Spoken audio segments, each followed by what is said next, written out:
இன்றைய காலகட்டத்தில் பெண்கள் நிலவுக்கு சென்றாலும் சில குறிப்பிட்ட வேலைகளை ஆண்கள் மட்டும்தான் செய்ய முடியும் என்ற எண்ணம் இன்னும் நம் சமூகத்தில் ஆங்காங்கே இருக்கத்தான் செய்கிறது.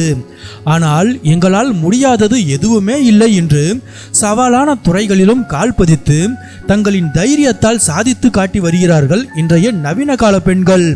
அந்த வகையில் ஆண்கள் மட்டுமே அதிகம் செய்யக்கூடிய ஒரு கடினமான வேலையை தன் கையில் எடுத்துக்கொண்டு அசத்தி வரும் ஒரு தைரியமான பெண்ணின் ஊக்கமளிக்கும் கதையைத்தான் நாம் இப்போது பார்க்க போகிறோம்.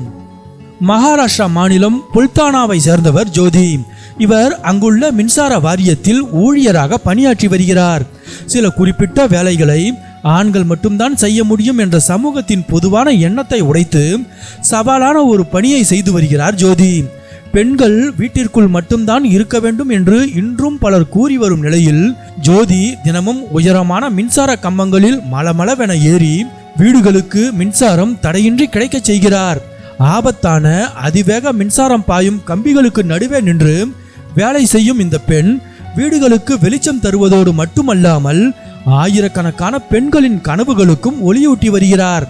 கடின உழைப்பு, தைரியம் மற்றும் ஆர்வம் இருந்தால் பெண்களுக்கு எட்டாத உயரமே இல்லை என்பதை ஜோதியின் வாழ்க்கை நமக்கு உணர்த்துகிறது.